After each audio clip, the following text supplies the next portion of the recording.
بسم اللہ الرحمن الرحیم قل ان الفضل بید اللہ یؤتی من یشاء واللہ واسع علیم یختص برحمتہ من یشاء واللہ ذو الفضل العظیم صدق اللہ العظیم۔ میرا پیغمبر عظیم تر ہے، اور کیوں نہ ہو کہ خود رب کہہ رہا ہے ورفعنا لک ذکرک۔ حضور کریم صلی اللہ علیہ وآلہ وسلم کی یاد میں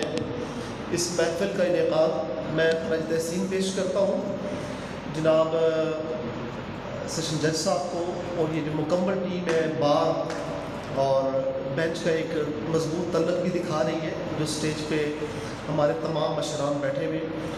اور آج کا ایک ایک لمحہ حضور کریم صلی اللہ علیہ وآلہ وسلم کی جو یاد میں یا اس یاد کو منانے کے لیے یہاں پہ موجود ہیں، میں دعا کرتا ہوں اور مجھے یقین ہے کہ حضور کریم صلی اللہ علیہ وسلم کی یاد میں منایا ہوا ہر لمحہ ہمارے لیے ایک توشہ ایک آخرت قیامت کے دن بن جائے گا۔ دوائے غم کی تلاش ہے گر تو حضور کی محفلوں میں آؤ، دوائے غم کی تلاش ہے گر تو حضور کی محفلوں میں آؤ، کہ ذکر خیر الورا کے لمحے تمہیں نرالا سرور دیں گے، اور نبی کی رحمت کے جام پینے چلو چلو میں کشو مدینے، کرم کے بھر بھر کے جام تم کو حبیب رب غفور دیں گے، اور نہ خوف عصیان نہ فکر محشر، میرا تو کامل یقین ہے اس پر کہ میں جس نبی کا ہوں نام لیوا وہ بخش میرے قصور دے گے، اور ان کی بخشش کا ٹھکانہ نہیں ہے کوئی، ہر گنہگار پہ رحمت کی نظر رکھتے ہیں، کون کس حال میں ہے اور کس نے پکارا ان کو، میرے سرکار دو عالم کی خبر رکھتے ہیں، اور دل کو کیف و سرور ملتا ہے، دل کو کیف و سرور ملتا ہے، قرب رب غفور ملتا ہے، تجربہ ہے نبی کی چوکھٹ سے جو بھی مانگو ضرور ملتا ہے۔ میرا پیغمبر عظیم تر ہے کہ خود رب کہہ رہا ہے ورفعنا لک ذکرک۔ آج کے دن کی مناسبت سے حضور کریم صلی اللہ علیہ وآلہ وسلم کی پوری زندگی عمل سے عبارت ہے، اور حق کی آواز اور حق کے ساتھ کھڑا رہنا دراصل صرف حضور کریم صلی اللہ علیہ وآلہ وسلم کے اسوہ کامل کو اسٹڈی کر کے آپ کو پتہ چلتا ہے۔ میرے استاد محترم دیر بابا وہ کہتے تھے کہ آپ نے جب بھی کوئی دن منانا ہے تو آپ نے یہ سوچنا ہے کہ آج کا ٹیک ہوم کیا ہے، تو آج کا take home before I conclude, آج کا ٹیک ہوم یہ ہے کہ ہم نے حق کے ساتھ کھڑا ہونا ہے،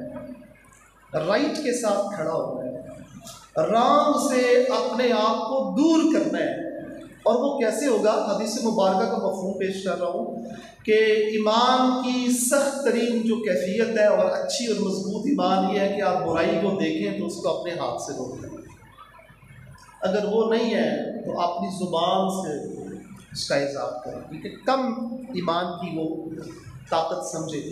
اور سب سے کمزور ترین ایمان یہ ہے کہ آپ جو ہے اس کو برا محسوس کریں۔ آئیے آج اس دن کی مناسبت سے حضور کریم صلی اللہ علیہ وآلہ وسلم کی اسوہ کامل سے یہ ایک خوبصورت غنچہ کہ ہم نے حق کے ساتھ رہنا اور کھڑے ہونا سیکھنا ہے۔ بڑا مشکل کام ہے، حق کے راستے میں بڑی مشکلات آتی ہیں۔ حق یہی ہے انصاف کے بول بالے کے لیے کھڑا ہونا ہے، نا انصافی کے خلاف کھڑا ہونا ہے۔ وہ میں اکثر کہتا ہوتا ہوں، وہ قرآن پاک کی آیت ہے ان المنافقین فی الدرک الاسفل من النار ولن تجد لهم نصیرا۔ منافق کے بارے میں ہے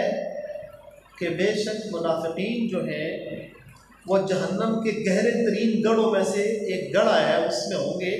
اور ولن تجد لهم نصیرا، ان کا یار و مددگار ہی کوئی نہیں ہونا۔ کچھ چھوٹے موٹے گناہ گار تھوڑی سی صفائی کے بعد، آگ میں جلنے کے بعد وہ کہیں ڈال دیے جائیں گے، لیکن منافقین کیا ہے، وہ کبھی بھی جہنم سے نہیں نکالے جائیں گے بلکہ گہرے ترین گڑھا ہے۔ اچھا، اس کی مناسبت کیا ہے؟ میں اور آپ، مجھے اور آپ کو منافق کی جو ہے 3 نشانیاں ہیں۔ جب اس کے پاس امانت رکھی جائے تو اس میں خیانت کرے، جب وہ وعدہ کرے تو وعدہ خلافی کرے، اور جب بھی وہ بات کرے گا تو جھوٹ بولے گا۔ تو آئیے عہد کرتے ہیں کہ ہم جھوٹ سے اپنے آپ کو دور کریں گے۔ اگر حق کے ساتھ کھڑے ہونا ہے، انصاف کا بول بالا کرنا ہے، آئیے وعدہ کرتے ہیں کہ میرے پاس یہ وردی امانت ہے، آپ کے پاس یہ جو کالا کوٹ ہے یہ امانت ہے، انصاف کے بول بالے کے لیے اس امانت میں خیانت نہیں کریں گے، اور جو ایفائے عہد ہے اپنا یہ وعدہ پورا کرنا ہے۔ جب میں نے خود بھی LLB کیا ہوا ہے، تو یہ جو ایک وعدہ ہے، ایتھکس ہے کہ ہم قانون و انصاف کے بول بانے کے لیے دن رات ایک کریں گے۔ اللہ تعالیٰ ہم سب کو عمل کی توفیق عطا فرمائے، اور اللہ تعالیٰ سے دعا ہے جو میں نے لاسٹ میں کہا تھا کہ ہم ایک ٹیک ہوم لے کے جائیں گے۔ میرے استاد محترم ہیں، وہ تقریباً 102 ایئرز ایج ہو چکی ہے، سر کی دیر بابا نام ہے ان کا، اور وہ ہمیشہ مجھے یہ کہتے ہیں کہ آپ نے اس دن کی مناسبت سے ٹیک ہوم دیکھنا ہے۔ تو آج دعا ہے میری اور آپ سے، کیونکہ آپ لوگ وہ لوگ ہیں جو بیسیکلی انصاف کے لیے جو کوشش ہوتی ہے اس سے باخبر ہوتے ہیں کہ اصل حق کیا ہے، اصل رائٹ اور رانگ کیا ہے۔ اور میں نے پہلے کہا ہے کہ حق کے راستے میں بڑی مشکلات ہیں۔ اللہ تعالیٰ ہمیں ان مشکلات میں ان کے سامنے سینہ سپر ہو کر، اور وہ اس آیت پہ میں اختتام کرتا ہوں، وہ ہے کہ اعدلوا فہو اقرب للتقوی۔ اللہ تعالیٰ نے حکمیہ فکرہ لگایا ہے کہ عدل کرو، یہ تقوی کے زیادہ قریب ہے۔ اس کو میں ذرا مفہوم دوسرا لے آتا ہوں۔ میں لاسٹ ٹائم بھی میں اسلام آباد میں کہیں ایک محفل میں بات کر رہا تھا، اس میں ایک ٹیک ہوم یہ ہے کہ جو اللہ سے ڈرتے ہیں عدل وہی کر سکتے ہیں، جو اللہ سے ڈرتے نہیں ہیں وہ عدل ان سے ہوتا ہی نہیں ہے، انصاف کے قریب وہ پھٹکتے ہی نہیں ہیں۔ اور میں نے پہلے کہا ہے کہ میرا پیغمبر عظیم تر ہے، میرا پیغمبر عظیم تر ہے، اور کیوں نہ ہو کہ خود رب کہہ رہا ہے وَرَفَعْنَا لَكَ ذِكْرَكَ۔ اور یہ جو میں نے آج آخری بات کی ہے کہ اللہ کا ڈر اور خوف اپنے دل میں ہم گھر کر لیں۔ بلیو یو می، یہ جو محفل آج ہم منا رہے ہیں، جس نبی کی شان میں مدحت مصطفیٰ آج پڑھی جا رہی ہے صلی اللہ علیہ وسلم، بلیو یو می، آج ہم اپنی زندگیوں کا احاطہ کریں کہ ہم کس طرح بہتر ہو۔ خدا کی قسم وہ شخص مومن نہیں ہو سکتا، حدیث مبارکہ مفہوم پیش کر رہا ہوں، علماء کرام یہاں پہ موجود ہیں، کہ جس کا آج اس کے گزرے ہوئے کل سے بہتر نہیں ہے۔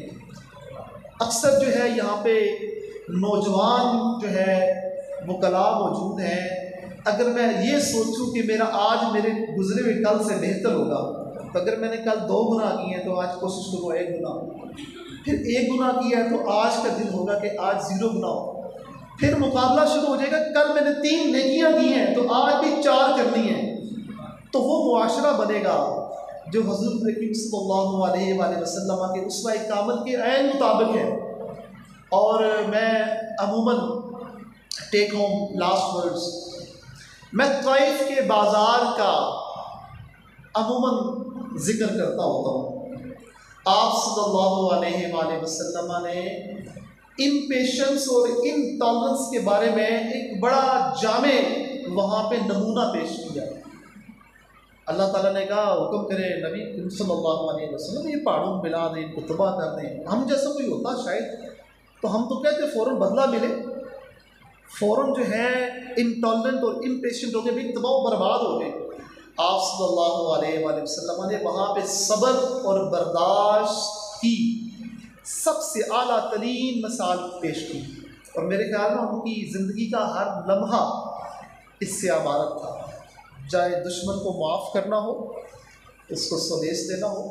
فتح مکہ کو دیکھ لیں آپ، جب انٹر ہوتے ہیں تو کتنی بڑی ٹالرنس اور پیشنس کا مظاہرہ کیا۔ میری آج اس بھری محفل میں اللہ تعالیٰ سے بڑی عاجزی کے ساتھ دعا ہے کہ اللہ تعالیٰ ہم سب کو صبر اور برداشت کو پھیلانے میں اہم ستون بنا دے، کیونکہ آپ اور ہم جو یہ مشران بیٹھے ہیں اسٹیج پہ، یہ سوسائٹی کے اندر سے انٹالرنس اور پیشنس ختم ہو جائے تو شاید جرائم کا بھی آدھا خاتمہ ہو جائے گا، عدل و انصاف کا بھی بول بالا ہوگا۔ اللہ کا ڈر اور خوف رکھنے والے امن کی طرف لے کے چلتے ہیں، پیس کی طرف لے کے چلتے ہیں، اور میں اکثر کہتا ہوں کہ پیس وہی پلاتا ہے جس کے اندر پیس ہو۔ جس کے اپنے اندر سکون نہیں ہے وہ دوسروں کو پیس نہیں پلا سکتا۔ تو اللہ تعالیٰ سے دعا ہے، میں نے جب پہلے شروع کیا تھا کہ میرا پیغمبر عظیم تر ہے، اور کیوں نہ ہو کہ خود رب کہہ رہا ہے وَرَفَعْنَا لَكَ ذِكْرَكَ، اللہ تعالیٰ ہمیں عمل اور اسوہ کامل صلی اللہ علیہ وآلہ وسلم پر عمل کر کے یہ جو انٹالرنس سوسائٹی میں ہے، امپیشنس ہے، اس کو ختم کرنے کے لیے اپنا کردار ادا کرنے کی توفیق عطا فرمائے۔ اور جو میں نے ایک لفظ بولا ہے کہ اللہ سے جو ڈرتے ہیں وہی عدل کرتے ہیں، اور اللہ کا ڈر اور خوف چاہے وہ میں ظاہر میں ہوں باطن میں ہوں، ابھی ادھر موجود ہوں یا اندھیرے میں ایک کمرے میں اکیلا ہوں، اللہ کا ڈر اور خوف جو ہے ایک بہت بڑا ٹریئر ہے۔ اللہ تعالیٰ ہمیں اس خزانے سے بھر دے اور اس خزانے تک آشنائی حاصل کرنے کے لیے رستہ دکھا دے۔ اور میرے خیال میں اس سے بڑی چیز کوئی نہیں ہے کہ آج کا ٹیک ہوم ٹالرنس، پیشنس اور حق کے ساتھ کھڑے ہونا ہے اور اللہ کا ڈر اور خوف محسوس کرنا ہے۔ جب مجھے پتہ ہے یہ چیز غلط ہے تو میری کوشش اس چیز سے دور ہو جاؤں، اور اللہ تعالیٰ ہمیں اس کے عمل کی توفیق عطا فرمائے۔ میرا پیغمبر عظیم تر ہے، اور کیوں نہ ہو کہ میرا رب خود کہہ رہا ہے وَرَفَعْنَا لَكَ ذِكْرَكَ۔ Thank you so much.